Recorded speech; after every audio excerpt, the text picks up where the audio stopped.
Jika ada daftar deretan pasar ekstrim di Indonesia, Pasar Dupak Manggarsari ini tentu menjadi salah satunya. Bagaimana tidak, berada nyaris tepat di pinggiran rel kereta api, pedagang dan pembeli harus ekstra waspada dan hati-hati ketika kereta api melintas. Lantas, bagaimana cara pedagang menyusun jualan dan tak terburai dari hempasan angin lajunya kereta?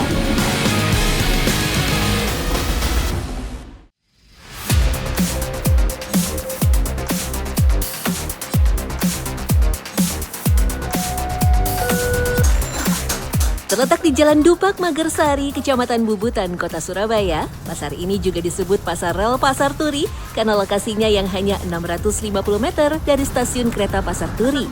Berada di persimpangan dua jalur, kereta yang melintas benar-benar hanya berjarak beberapa sentimeter saja.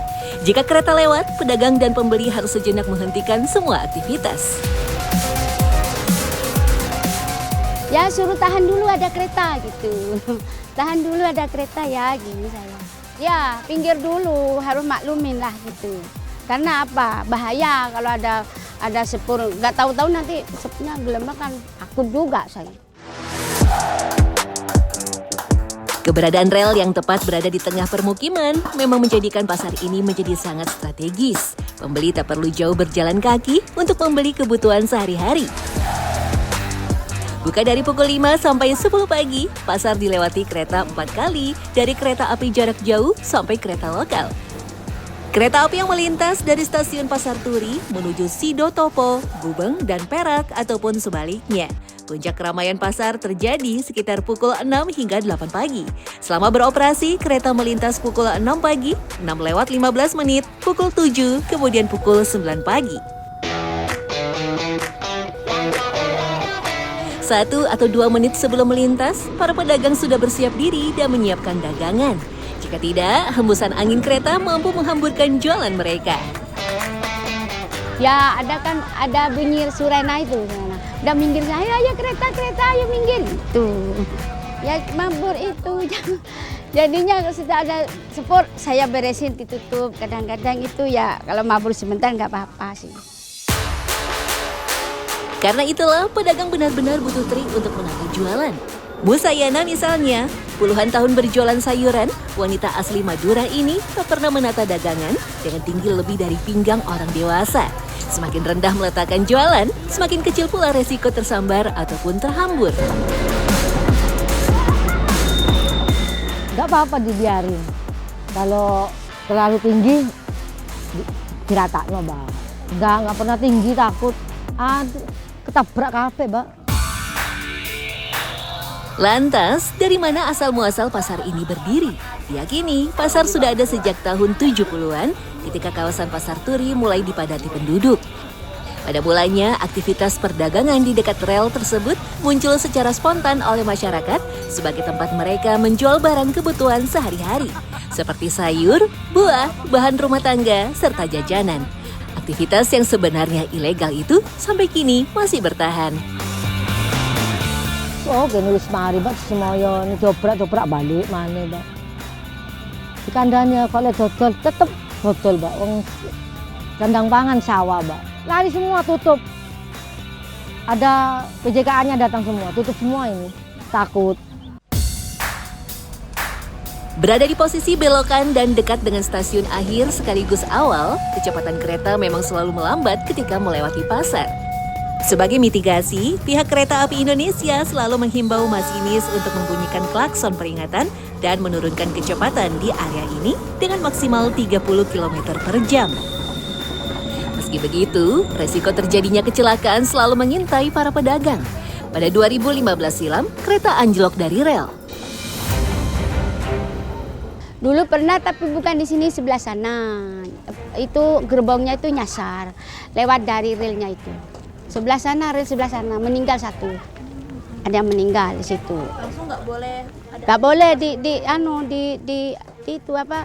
Kalau dari sini nggak masih bisa. Sebelah sana nggak boleh. Dalam Undang-Undang Nomor 23 Tahun 2007 tentang Perkeretaapian, jalur kereta sebenarnya dilarang untuk dipakai selain angkutan kereta api. Tetapi bagi warga Dupak sendiri, pilihan untuk berjualan di pasar memang mereka ambil karena modal yang tipis. Untuk berjualan, mereka hanya perlu membayar sewa Rp3.000 setiap hari. Biaya yang murah itulah yang membuat mereka tetap memaksa untuk bertahan. Di sisi lain, pembeli menganggap harga barang di sini lebih murah dibandingkan dengan harga barang di pasar terdekat lainnya. Tak jarang, para penjual pun tinggal di tempat yang jaraknya tak jauh dari pasar Dupak Magersari. Enggak tak, sudah biasa. Tambah kalau ada kereta lewat, bunyinya lain, lari semua. Itu anjlok. 2 kali sini anjlok.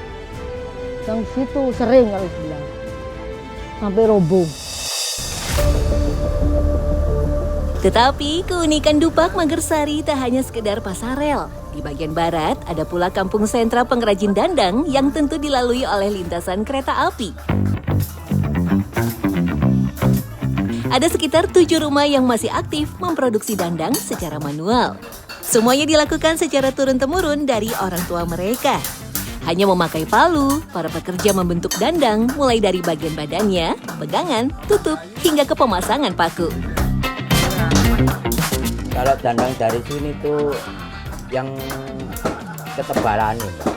Sini kan ada juga porong masuk. Cuma sama daerah sini kalah ketebalan, masalah kualitas. Kalau daerah sini kalau bikin 08 ya 08 asli.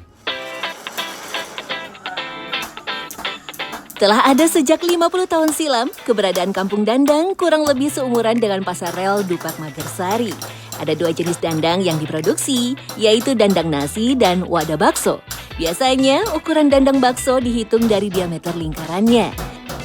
Sedangkan ukuran dandang nasi dihitung dari berapa liter yang bisa ditampung. Harganya pun variatif, mulai dari puluhan hingga ratusan ribu rupiah. Rata-rata kapasitas dandang bisa menampung makanan sekitar 8 kg hingga 50 kg.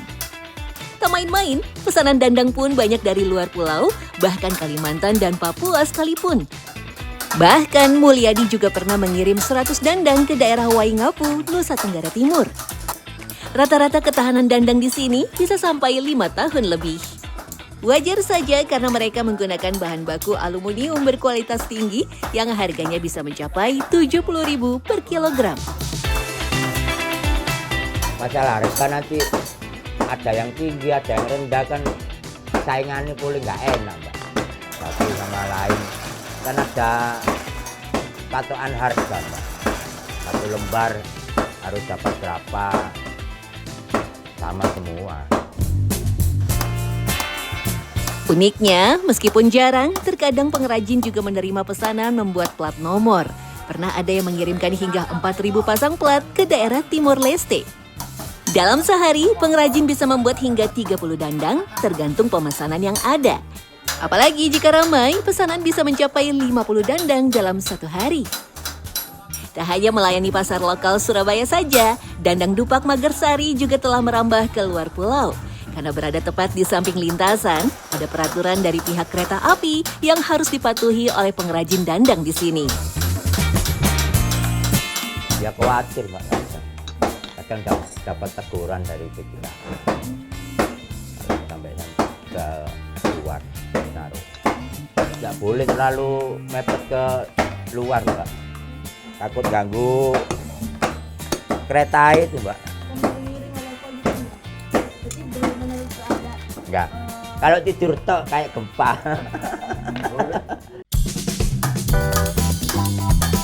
Berbeda dengan pasar Dupak Magersari, kampung dandang lebih sering dilalui kereta barang karena tujuan akhirnya di Pelabuhan Tanjung Perak. Dulunya hanya ada 3 pengrajin saja di sini dan awalnya membuat dandang khusus es krim. Lambat laun, para tetangga mulai ikut diberdayakan dan akhirnya membuka usaha mereka masing-masing. Kala itu, kereta yang melintas di sini juga pernah mengalami anjlok. Beruntung tidak ada korban jiwa dan kerusakan hanya menimpa 1 rumah. Sama seperti penjual di pasar rel, warga kampung dandang juga harus memasang telinga baik-baik karena suara kereta terkadang tak begitu jelas terdengar akibat suara kegiatan membuat dandang. Ada tanda-tanda relnya itu biasanya bunyi, Mbak. Kayak dari jauh itu sudah ada kayak sinyal bunyi. Kedengaran kayak dari remnya atau apa itu.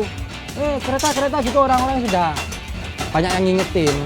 Ya, saling ngingetin. Kita lihat gini ada orang nggak gitu. Kalau ada orang yang suruh minggir, kereta gitu. Pasar Dupak Magersari dan Kampung Dandang menunjukkan keberanian para pedagang dan pengrajin menyesuaikan diri dengan kondisi ekstrim di tengah mencari nafkah sehari-hari mereka. Tak hanya fokus dalam bekerja, mereka diwajibkan pasang mata dan telinga secara jeli mengawasi setiap kereta yang lewat.